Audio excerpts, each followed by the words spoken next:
Waktunya Kompas Bisnis, Saudara. Menteri Keuangan Purbaya Yudisadewa buka suara soal pencairan jaminan hari tua BPJS Ketenagakerjaan yang dikenakan pajak 5%. Soal pencairan JHT yang dikenakan pajak 5%, Purbaya bilang akan mengecek pengenaan pajak itu dengan Dirjen Pajak Kementerian Keuangan. Sebelumnya ramai jadi perbincangan soal pemotongan uang jaminan hari tua yang dianggap memberatkan pekerja. Protes juga datang dari Asosiasi Serikat Pekerja Seluruh Indonesia yang menolak pajak JHT. Aspirasi menilai kebijakan ini tidak berpihak pada pekerja, khususnya korban PHK dan pekerja yang mengalami tekanan ekonomi.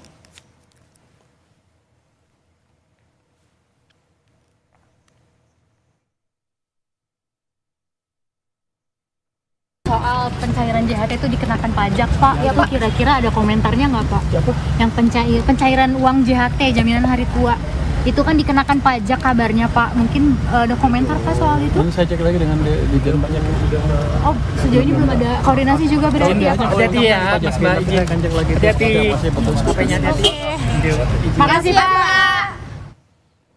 Kita intip aturannya. Ketentuan pemotongan PPh pasal 21 atas JHT yang dibayarkan sekaligus diatur dalam Peraturan Pemerintah Nomor 68 Tahun 2009 tentang tarif pajak penghasilan pasal 21 atas penghasilan berupa uang pesangon, uang manfaat pensiun, tunjangan hari tua dan jaminan hari tua yang dibayarkan sekaligus. Hal ini juga diatur dalam Peraturan Menteri Keuangan Nomor 16 Tahun 2010 tentang tata cara pemotongan pajak penghasilan pasal 21 atas penghasilan berupa uang pesangon, uang manfaat pensiun, tunjangan hari tua, dan jaminan hari tua yang dibayarkan sekaligus.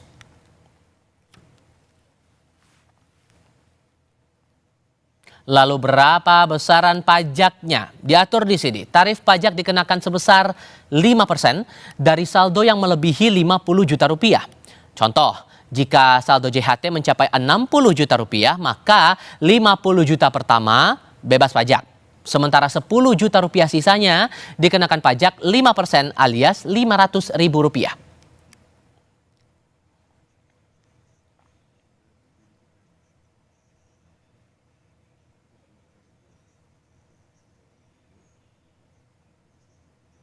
Nah, selain itu, peserta yang pernah mencairkan JHT sebagian juga perlu memperhatikan waktu pencairan berikutnya. Jika sisa saldo dicairkan setelah jeda lebih dari 2 tahun, maka pencairan lanjutan dapat dikenakan tarif pajak progresif. Aturan tertuang dalam Peraturan Pemerintah Nomor 68 Tahun 2009 pada pasal 6 ayat 1 bunyinya begini. Apabila terdapat bagian penghasilan yang dibayarkan pada tahun ketiga dan tahun berikutnya, maka pemotongan PPh pasal 21 dilakukan dengan menerapkan tarif pasal 17 ayat 1 huruf A Undang-Undang PPh alias tarif progresif atas jumlah bruto seluruh penghasilan yang tertuang atau terutang atau dibayarkan pada pegawai pada masing-masing tahun kalender yang bersangkutan.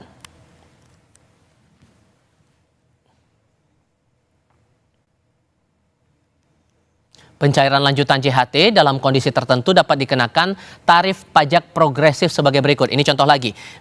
Nominal sampai 60 juta rupiah dikenakan pajak 5%. Kemudian di atas 60 juta sampai 250 juta rupiah dipajaki 15%. Kemudian di atas 250 juta sampai 500 juta dikenakan tarif pajak 25%. Di atas 500 juta sampai 5 miliar pajaknya 30%. Dan JHT di atas 5 miliar rupiah dikenakan pajak 35%.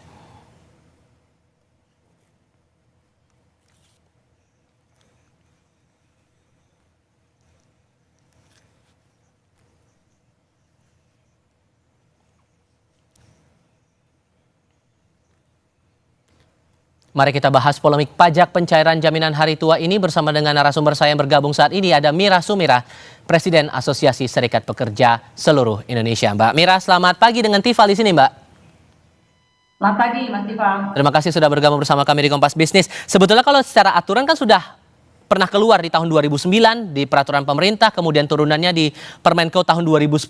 Tapi sampai akhirnya teman-teman punya atensi lagi pada urusan pajak JHT ini, apakah berdasarkan atau yang membebankan itu dari beban pajaknya atau sistem penerapan pajaknya, Mbak? Baik, yang pertama pada saat peraturan yang dikeluarkan di tahun 2009 dan kemudian diberlakukan tahun 2010, saat itu kawan-kawan yang pertama kondisi ekonomi sedang bagus, sedang tidak ada persoalan dalam tanda kutip ya. lapangan pekerjaan masih ada, kemudian daya beli masih kuat, kemudian juga upahnya juga lumayan masih bisa mengcover kehidupan kawan-kawan. Lalu yang kedua, banyak saat itu kawan-kawan yang belum mencapai usia pensiun dan banyak sekali kawan-kawan saat itu yang belum banyak ter-PHK. Lalu kemudian rata-rata di tahun 2019 kawan-kawan menghadapi pensiun, lalu kemudian COVID, lalu kemudian PHK massal di mana-mana. Di situ mulai terasa bagaimana kawan-kawan ketika menerima THT atau jaminan hari tua itu dipotong pajak sangat kaget-kaget karena memang satu kondisi ekonominya sedang tidak baik-baik saja secara keseluruhan. Lalu PHK massal di mana-mana dan biaya hidup yang luar biasa meningkat. Dalam tanda kutip kenaikan harga bahan-bahan pokok juga melambung tinggi sehingga menambah beban pada saat itu dan juga sekarang ya berlanjut gitu bahwa ketika jaminan hari tua bukan hanya jaminan hari tua saja Mas Tufai tapi juga ada pesangon kemudian THR yang dipajakin juga dan itu menambah kaget juga mereka loh berarti nilai manfaatnya di mana nih padahal itu adalah tabungan mereka. Jadi kalau saya bisa terangkan di sini bahwa jaminan hari tua adalah tabungan bagi mereka. Lalu kalau pesangon itu bantalan mereka ketika mereka akan melanjutkan kehidupan dia ketika mereka di PHK. Nah kalau THR itu untuk membiayai kehidupan dia pada saat untuk anak-anak pendidikan. Jadi artinya ketika semuanya itu dipotong pajak maka manfaatnya nilai manfaatnya itu berkurang gitu loh. Itu yang kemudian mereka sekarang dalam tanda kutip protes dan kami juga dari Asosiasi Serikat Pekerja Indonesia melakukan ya keberatan dan protes untuk jangan dipajakin gitu Mas. Ada nggak contoh kasus terbaru yang dicatat oleh teman-teman aspirasi dari kalangan pekerja yang potongan pajak yang berlaku saat ini udah memberatkan sekali dengan kondisi yang ada sekarang? Ya, contoh yang terbaru bukan terbaru lagi ya sudah 5 tahun terakhir ini mereka sudah melakukan keberatan gitu karena memang kan mereka sekarang banyak PHK massal. Tapi kalau contoh yang terbaru dari kawan-kawan telekomunikasi, sektor telekomunikasi ketika ada merger ini perusahaan Telkom merger ada kurang lebih 60 anak perusahaan dikecilkan hanya menjadi 20-an. Itu kurang lebih ada potensi 20.000 orang ter-PHK dan mereka rata-rata memang jaminan hari tuanya itu di atas 50 juta gitu. Ketika mereka mencairkan ini berat banget bagi mereka dan rata-rata mereka kalau JHT-nya itu di atas 100 lah ya, 100 juta. Itu mereka potongannya sangat-sangat besar dan ini kemudian gayung bersambut ketika ada viral di media sosial gitu mereka menyampaikan kepada saya bahwa Bu tolong disuarakan juga ini kami keberatan gitu Mas. Oke. Apa yang dikhawatirkan teman-teman kalau penerapan pajak ini tetap dilanjutkan? Karena begini Mbak, saya mencermati juga pernyataan dari Menteri Keuangan yang bilang terlepas bahwa ini akan dicek lagi, masih akan dikoordinasikan lagi dengan Dirjen Pajak, tapi ia memastikan bahwa asas keadilan juga perlu diterapkan agar jangan sampai relaksasi yang diinginkan itu malah menguntungkan mereka yang bergaji besar. Gini, yang pertama seharusnya Pak Menteri Keuangan itu paham, ya mohon maaf nih ya, mengerti betul harusnya ketika bahwa jaminan hari tua adalah tabungan pekerja gitu loh. Mereka ngiur gitu ya setiap bulan, kemudian selama bertahun-tahun, kemudian pada saat pensiun atau ter-PHK, jaminan hari tua itu akan digunakan untuk mereka melangsungkan kehidupannya dia. Kebanyakan jaminan hari tua itu untuk modal usaha kawan-kawan pekerja atau anggota kami. Nah ketika Pak Menlu bilang bahwa tadi itu proses keadilan, ya silakan saja, tetapi jangan sampai terlalu besar. Saya lihat tadi berapa miliar segala macam gitu ya. Tapi sepanjang yang anggota kami khususnya untuk IHT-nya itu nggak sampai miliaran gitu Mas Tival. Oke. Berarti kalau merujuk lagi dari turunan aturan itu kan di situ sudah disiapkan 2 kategori ya Mbak. Kategori kalau angka JHT-nya 50 juta atau kurang bebannya 0%. Kemudian kalau di atas 50 juta itu akan dibebankan 5%. Akan ada pajak progresif juga kalau kemudian pencairannya secara bertahap dan jeda tunggunya beragam seperti itu. Kalau dari Anda di aspirasi, mana yang rasanya paling membebankan di antara 2 kategori itu? Kalau menurut saya gini. Kan tadi kalau yang di bawah 50% 0% itu oke lah ya, kita nggak otak-atik. Tapi yang di atas 50 juta 5%, saya kembali lagi sesuai dengan surat saya kepada Pak Prabowo dan juga Pak Menkyu, sudah kami surati tapi belum direspon. Kami minta itu dihapuskan gitu, bukan hanya di jaminan dari tua, tetapi juga ke pesangon juga THR itu dihapuskan pajaknya. Jadi di atas 50 juta itu 5% tolong dihapuskan. Tapi kalau skenario atau skemanya tadi ada hitungannya saya lihat bahwa di atas misalnya ada sekitar 5 miliar, silakan dikenakan pajak itu 10% ya atau 20%. Tapi untuk yang skemanya untuk di atas 50 juta sampai mungkin 500 juta itu jangan dikenakan pajak gitu Mas tuh. Ditambah lagi kalau kita lihat realita yang sekarang Mbak, masih ada gelombang PHK, kemudian JHT ini masih akan jadi peluru terakhir bagi pekerja yang terdampak PHK biar bisa bertahan hidup, maka disitulah kemudian pajak ini dirasa tidak relevan lagi untuk kondisi sekarang. Saya butuh penegasan di situ. Jadi gini, tadi awal saya sampaikan bahwa situasi kondisi ekonomi sekarang ini sedang tidak baik-baik saja. Kami menghadapi ancaman PHK massal itu bukan sekian menit, tapi sekian detik. Itu PHK massal itu ada dan nggak usah ditutup-tutupin gitu loh maksud saya. Bahwa sekarang nggak usah jauh-jauh di pabrik apalagi ya di kawan-kawan pabrik, manufaktur maksud saya. Tapi di kawan-kawan sektor BUMN yang sekarang ini sedang digencarkan dari 1.200 BUMN menjadi 200-an. Saya pastikan itu PHK massal, itu mau dikemanain gitu. Dan kemudian juga kawan-kawan di sektor jasa yang lainnya. Jadi ketika ini dibebankan lagi dengan pajak yang luar biasa, maka itu menjadikan sebuah beban berat yang bagi kami para pekerja buruh, ya dalam tanda kutip tadi, kami tidak bisa lagi melanjutkan kehidupan, bahwa JHT adalah untuk tadi melakukan usaha atau bantalan-bantalan perlindungan mereka pada saat mereka kehilangan pekerjaan, itu sudah tidak lagi ada maknanya gitu. Apalagi saat ini pemerintah negara hadir sih, tapi hadir malah memberatkan beban pekerja. Saya garis bawahi hadirnya itu malah memberatkan beban pekerja. Jadi harapan kami bahwasanya kehadiran negara dalam hal ini jangan lagi membebankan beban pekerja. Salah satunya hilangkan saja gitu loh pajak untuk kawan-kawan yang pada saat mengklaim JHT, karena rata-rata yang mendaftarkan jaminan hari tua itu adalah kawan-kawan di sektor manufaktur, di sektor kawan-kawan yang menengah gitu ya. Kalau yang sudah gaji-gaji besar saya nggak tahu lah gitu, yang di atas mungkin tadi miliaran. Tapi kalau yang sekarang ini anggota kami itu ya rata-rata di sektor menengah ini, mereka sangat-sangat berat dengan situasi yang sekarang tadi ancaman PHK setiap detik. Bukan lagi setiap menit, setiap detik mereka tuh terancam PHK. Dan saat ini mereka menghadapi beban yang tadi saya sampaikan bahwa kondisi harga kebutuhan pokok juga melambung tinggi, kemudian juga belum lagi sekarang kan nambah juga mereka akan mendaftarkan anak-anaknya untuk mendaftarkan sekolah. Bagaimana mereka itu gitu Mas. Oke, sehingga ekspektasi Anda mewakili teman-teman buruh, evaluasi dalam bentuk apa yang diharapkan keluar dari pemerintah kita merespon masalah pajak ini yang masih jadi perdebatan sampai sekarang? Satu, hapuskan pajak untuk jaminan hari tua. 2, hapuskan pajak untuk THR. 3, hapuskan pajak untuk pesangon. 4, hapuskan juga pajak untuk kami punya anggota di sebuah perusahaan, mereka mendaftarkan namanya dana pensiun lembaga keuangan atau DPLK, jadi beda tuh, mereka punya pesangon tapi juga punya dana pensiun, nah itu juga dipajakin juga, itu tolong dihapuskan.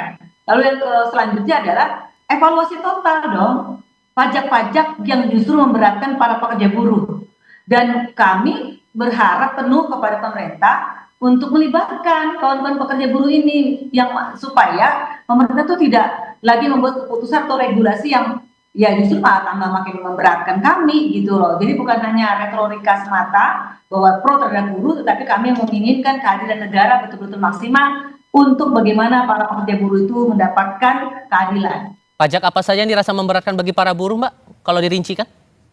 Tadi, yang pertama, buruh itu kan sudah dikenakan pajak PPh 1 tiap bulan dipotong tuh, Mas.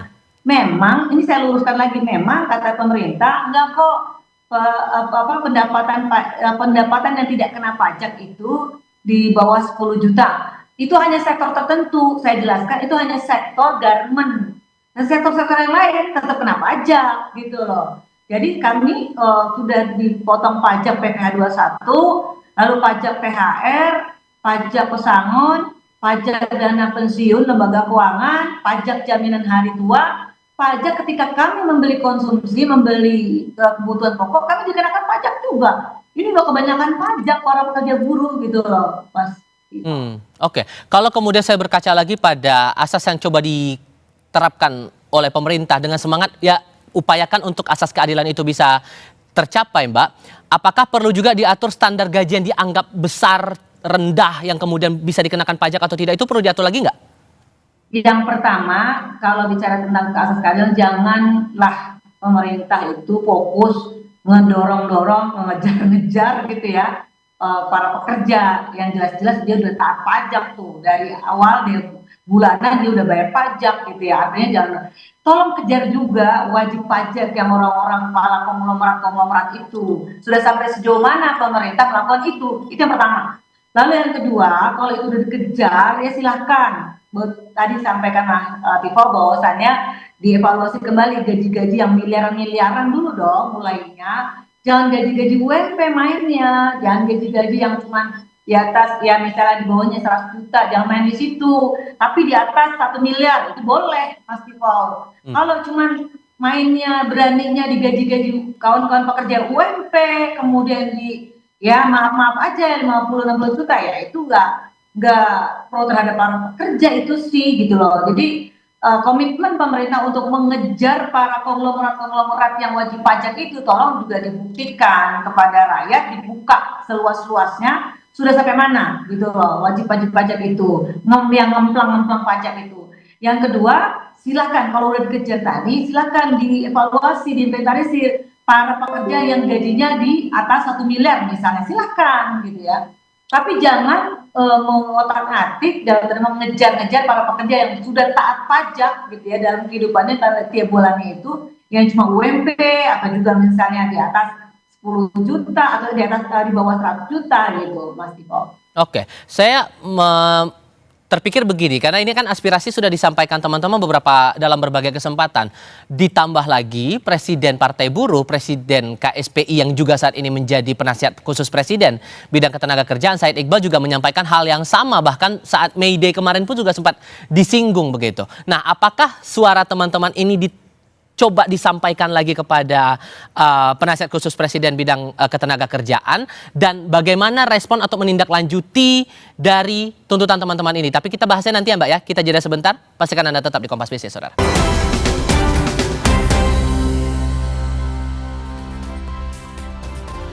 Atas masalah pajak JHT ini Mbak Mira, dari penasihat khusus Presiden bidang ketenagakerjaan Said Iqbal mengaku sudah bersurat juga kepada Menteri Keuangan. Apakah surat itu juga berdasarkan aspirasi teman-teman buruh, dari teman-teman aspirasi disampaikan ke Pak Said Iqbal lalu kemudian disampaikan ke Menteri Keuangan, atau beda lagi nih momennya?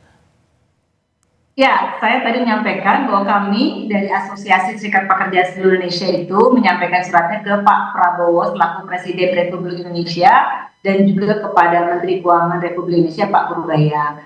Kalau kepada Pak Iqbal memang belum kami lakukan, karena saya kira Pak Iqbal kan sudah paham juga ya terkait ini. Jadi Pak Iqbal itu kan dari aktivis serikat pekerja lah, serikat buruh. Jadi saya yakin beliau memahami dan juga pastinya menyampaikan hal ini, saya kira.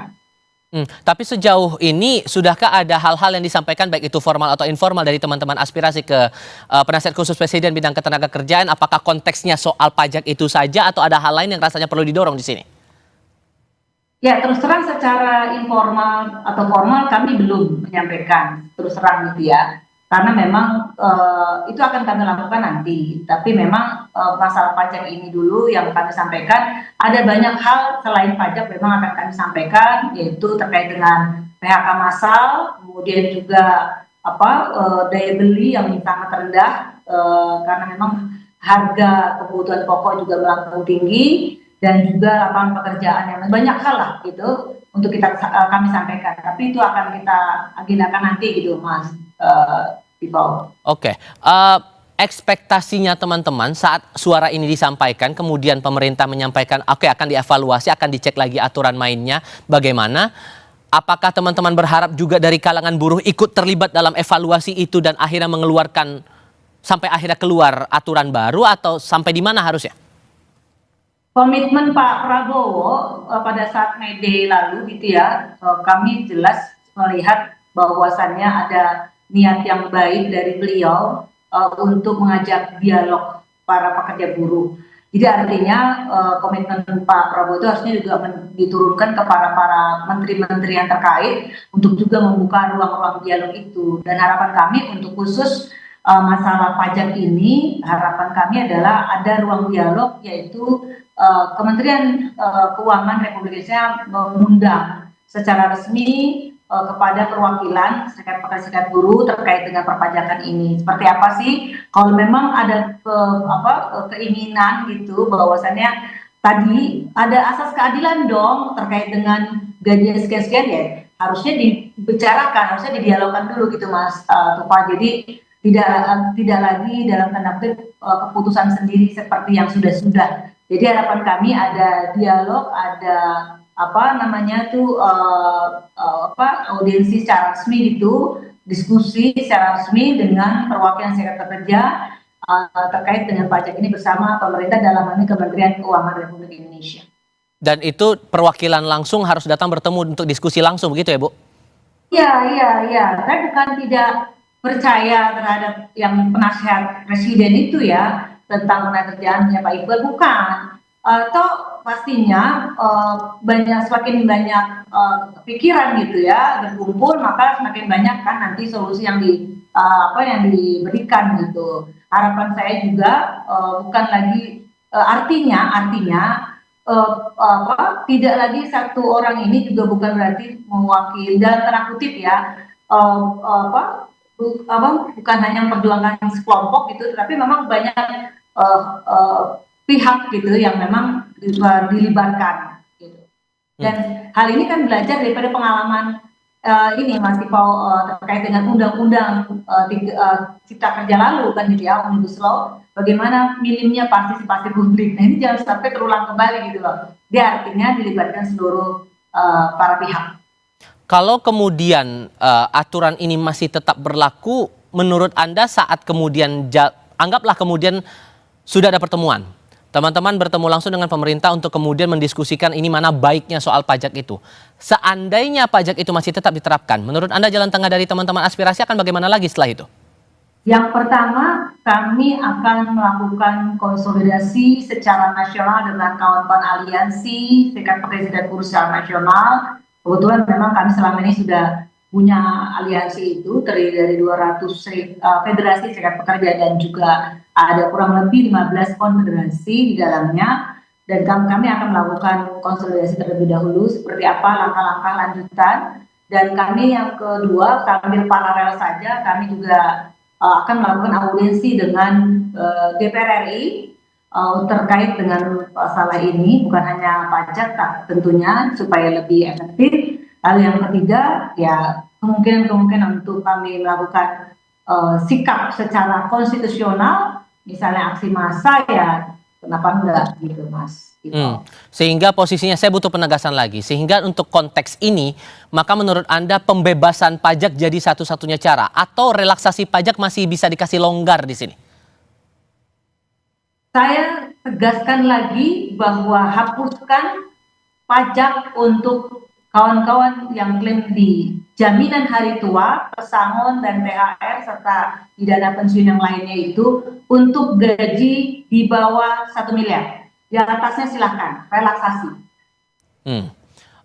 Pernahkah ini sempat dibicarakan non formal atau formal dengan Kemenaker, Bu? Belum. Untuk yang pajak ini belum. Kami memang kalau di Kemenaker itu sekarang lebih banyak terkait dengan banyak PHK yang tidak sesuai gitu, Mas Tifau, dan juga banyak sekali perselisihan kepentingan, hak normatif dan lain sebagainya. Tapi kalau pajak nih kami baru dan belum oleh Kementerian Tenaga Kerja. Oke. Ekspektasi Anda bahwa pemerintah akan mengamini keinginan teman-teman bahwa itu semua bebas pajak berapa persen kira-kira? Kalau melihat dari sikap yang diambil kemudian langkah yang mau akan dilakukan oleh pemerintah? Kalau itu tergantung daripada kami nih punya posisi tawar gitu ya. Kalau kami menyampaikan nanti ya maaf aja nih ya, kalau kan biasanya nih pemerintah kalau udah ada banyak gelombang massa protes baru gitu ya. Nah, kita nggak mau melakukan itu sebenarnya. Jadi kami masih menahan untuk buka dong ruang dialog gitu ya. Tetapi untuk saat ini masih 50-50 lah gitu Mas Tifau. Oke, Mbak Mira, terima kasih banyak sudah mau berdiskusi dan berbagi pandangan bersama kami di Kompas Bisnis kali ini. Sehat selalu ya Mbak, selamat pagi. Pagi, makasih.